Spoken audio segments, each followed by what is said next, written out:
Did you ever wonder what you would find by looking at our travel industry as a pure supply chain that it is? I have. I'm talking about setting aside all the nuances of our travel industry and looking at things through the eyes of an entirely different industry. Now imagine for a minute that the airline in our supply chain transforms itself into an established cookie manufacturer, sort of like Sara Lee. The company's cookies are sold through a number of outlets around the world, such as mega chain supermarkets, local grocery stores, and even some of those self-serve candy and food machines. From a distribution perspective, the cookie company uses 3 very well-established trucking and logistic companies to get all of its products packaged, transported, and delivered all around the world to its retail outlets and grocery stores. Got the picture so far? Pretty straightforward. Company manufactures cookies, then its distribution partners, in this case 3 major trucking companies, serve as the intermediaries to get the cookies to the stores where ultimately the consumers buy them. But now let's introduce a little change in our cookie company. That same cookie company now wants to differentiate its product by introducing a new high-end gourmet chocolate truffle cream cookie. I love cream cookies.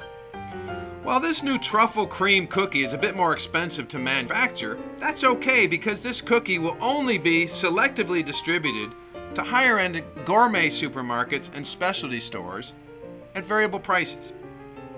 Now, of course, in order to accommodate this new cream cookie, the supply chain needs to do some adjusting. The distribution partners, for example, need to add refrigerated trucks so the cream cookie doesn't spoil. And they alter the routes a bit.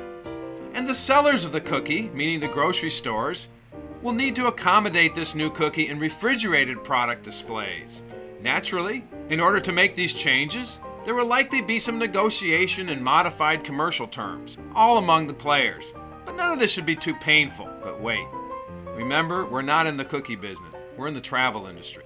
So let's replay this same scenario using the unique dynamics of our travel industry supply chain and see what happens. In our travel version of this story, instead of simply adjusting to the new product, the trucking companies strongly object. And then they launch a series of delay and PR tactics designed to avoid dealing with this change and protesting against the new type of cookies. First, they claim they don't even have any refrigerated trucks. When that looks silly, the distribution partners then promise that they will be happy and willing to support this new cream cookie. And they'll actually have some refrigerated trucks in the future, they just can't say when. Frustrated by all this, the cookie supplier attempts to overcome this problem by providing its own refrigerated trucks. But it is immediately told by its existing distribution partners, no, no, no, that's not allowed. And furthermore, the cookie company and its retail stores get slapped with a convenience fee whenever the cookie company uses its own refrigerated trucks. And it gets worse. The distribution partners then advise the supplier that the trucking companies themselves, not the retail stores, have full control over the cookie display cases in the grocery store, and by the way, they will not be capable of displaying that new cream cookie product until some point in the future. Let's stop here, because it's exhausting. At this point, the cookie company may just decide, you know what, a cream cookie just isn't worth it.